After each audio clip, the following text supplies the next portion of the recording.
pasa y todo queda, pero lo nuestro es pasar haciendo caminos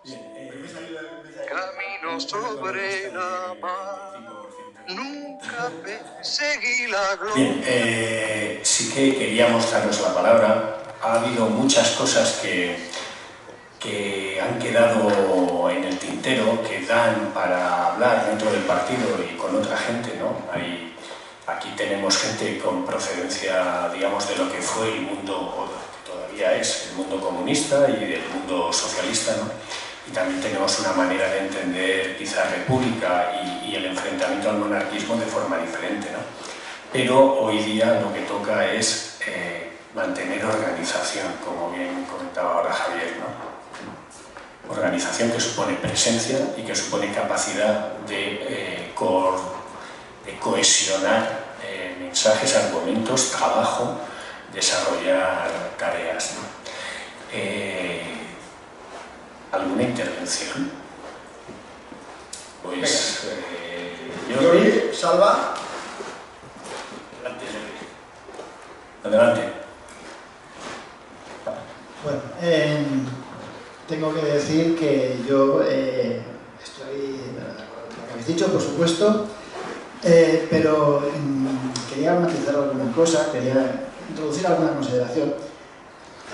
Javier nos ha recordado lo muy difícil, casi imposible, en sus palabras textuales, que es cambiar la forma de Estado, no de gobierno, de Estado en España, la forma de Estado monárquica constitucional por una forma de Estado republicana, por procedimientos estrictamente constitucionales, ya que en la Constitución española, en la Constitución española es una de las que se llaman constituciones abiertas, en el sentido de que no hay ningún apartado de la Constitución que no sea reformable, cosa que no ocurre en otras constituciones de nuestro entorno. En la Constitución española todo es reformable.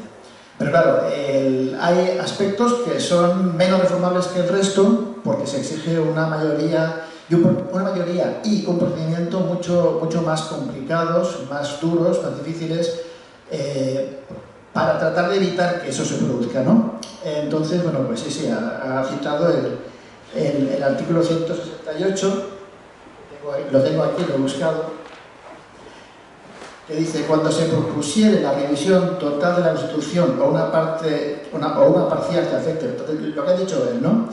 Y pues habrá que acudir a todo ese procedimiento tan farragoso y tan complicado que he dicho, pero hay una pequeña laguna, que no sé si fue voluntaria o involuntaria en el legislador constitucional, que es que el artículo 168 no está comprendido dentro de las partes de la Constitución que tienen que ser sometidas al 168. Es decir, que el 168 podría ser reformado por la vía del 167, que exige solamente los 3/5 del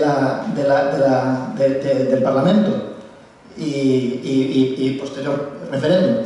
Es decir, se podría directamente aliviar los requisitos necesarios para conseguir ese cambio de forma de Estado, no de gobierno, en España. Bueno, esto es una cosa, no es una broma, pero no lo digo como broma, lo digo como cosa cierta, paradójica, pero cierta. Pero bueno, yo creo que tampoco es lo fundamental.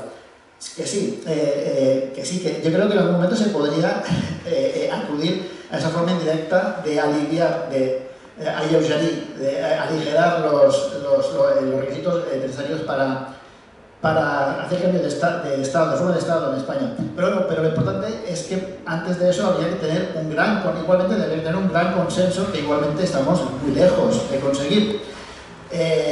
Incluso que fuese por el procedimiento del 167, haría falta un consenso social que no tenemos en España en este momento. Pero ese consenso se puede ir consiguiendo. Yo creo que incluso en algún momento se podría haber estado cerca de conseguir. Lo que pasa es que se estropeó por el camino. Y también habéis comentado desde la mesa, habéis referido el momento en 2014, cuando se produjo la aplicación del emérito irresponsable. Ese fue un momento que podía haber tenido una cierta efervescencia republicana, no se consiguió. Yo creo que en parte no se consiguió porque eso se mezcló con otro proceso que había aquí, que era el proceso del procés, precisamente. Y cuando habéis referido, cuando Javier ha hecho referencia a los porcentajes según los sondeos del mundo y tal, los porcentajes de población española que está a favor a favor de con estas condiciones, etc. A mí me parece que sería interesante tener los datos, seguramente alguien los tendrá, yo no los tengo, de si esos porcentajes han cambiado o no, no solamente desde el 2014, cuando se empezaron a airear todo, cuando a raíz de haberse aireado todos los escándalos del emérito irresponsable, se produjo la aplicación del emérito irresponsable en su hijo el preparado. Aparte de si ha habido variación de esos porcentajes de antes del 14 a 2014, yo creo que sería muy interesante saber si ha habido variación de esos datos, de esos porcentajes, de antes de octubre del 17 a después de octubre del 17. Porque yo creo que aquí, cuando se produjo, en su momento, cuando se produjo lo más álgido del proceso. Álgido, por cierto, no quiere decir lo más alto, sino lo más doloroso, porque viene de algia. Pero bueno, en este caso el punto álgido del proceso fue ese, no porque fuera el punto más alto, sino porque fue el más doloroso, el otoño de 2017, cuando unos cuantos estuvimos al borde de la depresión profunda porque creíamos que este país se encaminaba a la guerra civil. Bueno, pues cuando pasó todo lo que pasó y al final hizo su intervención Felipe VI el Preparado, su famosa intervención, hay gente que viene del mundo de la izquierda o de la izquierda, tal cual, que dice, no, es que en ese momento él tomó partido, yo creo que bajó su popularidad porque hubo mucha gente que dijo que esto... Bueno, y yo creo que sería interesante saber si realmente bajó la popularidad del rey y bajó la popularidad de la institución monárquica en ese momento o si subió. Porque a lo mejor mucha gente que tenía una actitud tibia hacia Felipe VI el Preparado, a lo mejor ahí dijo, no, es que este hombre ha estado donde tenía que estar, que es a favor de la legalidad y del consenso democrático. Entonces yo creo que tener esos datos, no sé si alguien los tiene, pero sería interesante observarlos. Y bueno, y más allá de eso, como seguro que seguimos estando lejos de un consenso amplio para poder conseguir directa, indirecta, por aquí o por allá, el cambio de forma del Estado, yo creo que lo más importante es, aparte de buscar conseguir la República, que sí que por supuesto que, como ha dicho Javier, hay un programa de mínimos y uno de máximos, y en el de máximos nosotros tenemos que tener como objetivo conseguir la República y el socialismo y la abolición de las clases, etc., la igualdad, libertad, fraternidad universales. Aparte de eso, hay que luchar más que, aparte de por la República, hay que luchar por los principios republicanos. Y yo creo que eso es más factible, porque incluso teniendo una figura formal de un monarca constitucional, etcétera, de un rey constitucional, yo creo que lo importante es luchar en el día a día por conseguir los principios republicanos, principios que tal como decía Ernesto al principio, la república es la cosa pública, es el Estado. Etimológicamente, la república es eso. Y los romanos, por ejemplo, lo tenían claro, que la república era, o sea, cuando ellos hablaban del derecho público, se referían a que los romanos distinguían entre el derecho privado y el derecho público. Y el derecho público era el que se refería al Estado. Entonces, por ejemplo, para los romanos, al menos durante la República y el Alto Imperio, el Estado era una cosa que no era patrimonial. Sí, a ver, sí, los emperadores, ya sabemos, el imperio era el imperio, pero ya voy a acabar ya. Pero incluso durante el Alto Imperio, los romanos tenían muy claro que el Estado no se heredaba. Y por eso la época altoimperial fue tan inestable, porque ningún emperador podía garantizar que su hijo le fuese a suceder. Porque en teoría Augusto y los primeros emperadores no abolieron la república.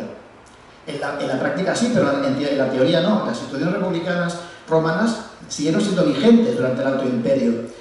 Entonces eso, lo importante es defender los valores republicanos, es decir, la separación entre lo privado y lo público y la defensa de lo público. Y eso, aunque haya una figura formal, de un preconstitucional. Ya está, ya ha acabado, Pedro. La palabra a Salvador.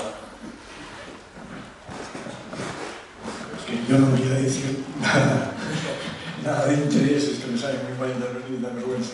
Sí, agradecer vuestras intervenciones, agradecer también la de Miguel Candel, que se mejore, comentar a raíz de la intervención de Jordi, que yo creo que es de toda evidencia que el procesismo ha arruinado la monarquía española, me parece. Bueno, no sé, de conjetura fácil de corroboración, bueno, me parece tal. Yo quería simplemente recordar dos cosas que son seguramente necesarias recordar. La primera es la gran importancia que las mujeres tuvo en la Segunda República Española, aparte de recordar que fue la primera vez en que pudieron votar, y ya que estamos aquí entre compañeros, entre amigos, pues recordar los nombres de 4 grandes republicanos españoles. Digo 4 porque no han venido a la memoria, pero seguramente hay muchos más que han olvidado. Entonces pido disculpas si me olvido de personas que debería citar. Pues, desde luego Julián Guita, que estuve en el Frente Cívico por la República, y todos sabemos mucho que hizo por continuar la tradición republicana española, por Manuel Segristán, que hace 100 años que nació, hace 40 años que falleció, que también fue un gran republicano y tuvo una idea sugerente de república o de bandera para los futuros tiempos, y la idea que él sugirió fue la bandera republicana no en horizontal sino en vertical, y la franja roja mucho más extensa que las dos otras franjas, ¿no? Y luego los compañeros y amigos de muchos de nosotros, que son Paco Fernández Güell y Antonio Domènech. Ya está, gracias. Muchísimas gracias. A ver, yo en todo caso sí que se ha quedado una pregunta y, a ver, datos, yo no voy a dar datos porque no son cifras, pero lo que sí ha habido una vinculación de quienes más han dinamizado el movimiento republicano en España. Ha habido una vinculación asociativa muy importante precisamente al proceso, ¿no? Hubo un encuentro en Madrid, en Bernardo creo que era, en 2018, y allí, bueno, hubo una situación un tanto, digamos, dispar, porque había una clara presencia de gente que bueno, o sea, poco menos que hubieran nombrado rey a Puigdemont. Entonces, claro, es una situación un tanto absurda o contradictoria respecto a aquellos que veíamos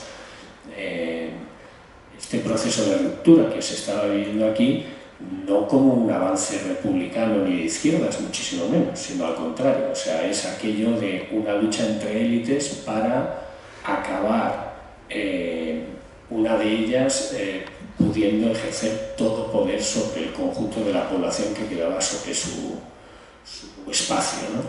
Entonces, esa adscripción claramente ha perjudicado al desarrollo republicano. Ahora se está desvinculando. Ahora ha habido otros encuentros donde cada vez más se habla de otras cosas, ¿no? De vivienda, de no sé qué, los temas tradicionales que han estado en el republicanismo y en la izquierda. Pero en aquel momento esa vinculación tan no sé cómo decirlo, tan sumisa, claro, hace que para mucha gente republicana, el movimiento republicano no le estuviera representando. El problema que tenemos es que nosotros no hemos tenido capacidad de agrupar a esa gente, por más que esa gente existe y hay vínculos por redes y demás, pero no hemos sido capaces de aunarla. Y también eso es un defecto de los que no éramos partidarios del proceso, por más que seamos republicanos, ¿no? Sí, yo añado a lo que dice Jordi. De acuerdo contigo en que el auge de o la recuperación de la mala prensa que tenía la monarquía se dio con el discurso del 3 de octubre del rey, que además a mí me pidió en la sede de Sociedad Civil Catalana, y efectivamente fue un revulsivo.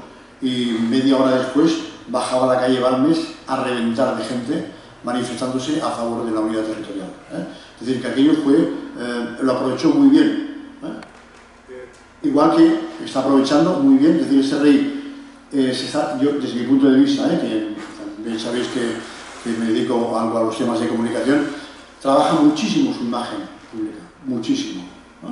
Ha aprovechado perfectamente el que la primera visita a Valencia con lo de las inundaciones, el otro salió corriendo de forma absolutamente cobarde. O sea, yo no me imagino nunca a un presidente de gobierno saliendo corriendo de un acto público en el que vas a hablar con las víctimas. O sea, es tan vergonzoso. Sea de un presidente de gobierno del cariz que sea, de derecha, de izquierda, me da igual. Es un problema de falta de dignidad personal. El otro lo ha aprovechado tan bien que ya va por la cuarta o la quinta vez que va a Valencia. Y cada vez que va a Valencia estoy seguro que manda a hacer una encuesta particular y sube la intención de apoyo a la monarquía. Se lo está trabajando muy bien. Y si a eso le añadimos el tema del procés, como tú planteabas, es decir, que cuando lo del procés hay gente que planteaba república y hay gente que pudiera no, que seguro, a mí me lo han dicho, que puede identificarnos a nosotros por poner el tema este de la república en el programa, incluso en nuestro nombre. Es decir, oye, pero todo no toca, ¿no? Porque esto sí es como ayudar a los que quieren la independencia de Cataluña, ¿no? Que son los únicos que lo han reclamado en estos últimos 10 años, desde 2012 hasta ahora. ¿Sí? Efectivamente, pues hay que hacer pedagogía y separar eso. Y de acuerdo contigo en que lo principal es la lucha por la libertad y la igualdad. Sobre todo la lucha por la igualdad va concienciando mentalmente, aunque la gente no se dé cuenta, en hacer avanzar la...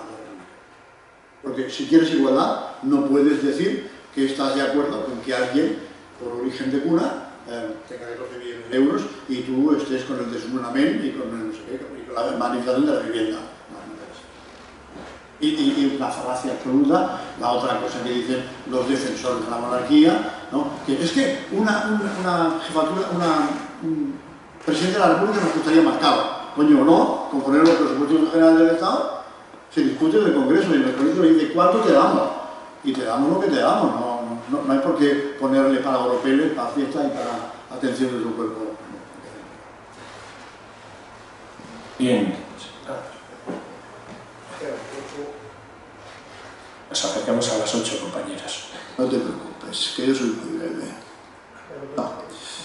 Yo he insistido, quiero aprovechar para volver a insistir, que no puede haber ningún movimiento republicano auténtico si no es democrático. Muchos movimientos republicanos que ha habido no tienen absolutamente nada de democráticos. Más bien suelen ser todo lo contrario. Poner fronteras es antidemocrático por naturaleza. Que hay mucha gente que se despista, claro. La verdad, como decía Heráclito, gusta de ocultarse. Es difícil averiguar. Por eso, tenemos la obligación siempre de insistir. Insistir en la búsqueda de la verdad y en la organización en base a la verdad, porque solo de ahí puede salir un verdadero movimiento republicano democrático. No puede haber otra cosa. ¿Puede venir una república sin democracia? Claro, hay muchas, cantidad y cantidad de ellas.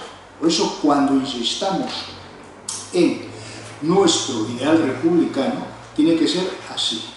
Esto no quiere decir que el personal tenga que ser todo verdaderamente de izquierdas, como dicen, una república de izquierdas. No. Pública, aparte de democrática, tiene que ser eso, la cosa pública de todos, de toda la sociedad. Tiene que estar para defender los derechos de todos. No es imprescindible que todo el mundo se identifique ideológicamente con ello.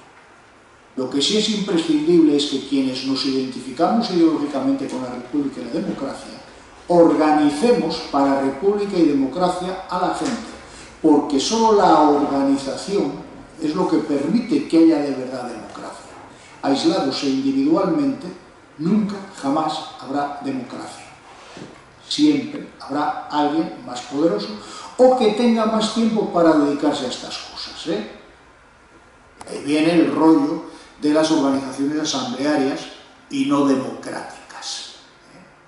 que al final, como son asamblearias, siempre son dominadas por las personas que tienen o deciden dedicar más tiempo a ellas, los que hoy en día se llaman activistas, aunque esto no está inventado hoy en día. El caso más ejemplar de una gran organización obrera, con una conciencia de clase irreprochable, pero que por supuesto no era democrática, sino que estaba en manos de los activistas que tenían tiempo y no de los comités que se votaban en los congresos, es la CNT, histórica. Por ahí siempre ganará el enemigo. Siempre ganará el enemigo por ahí. Eso es lo que tenemos que hacer.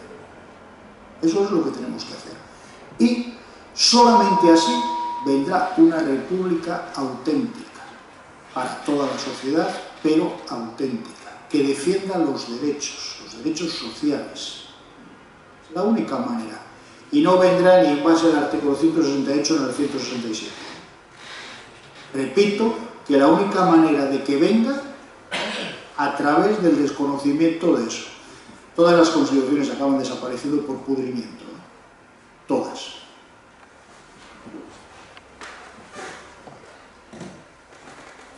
Venga, pues nada.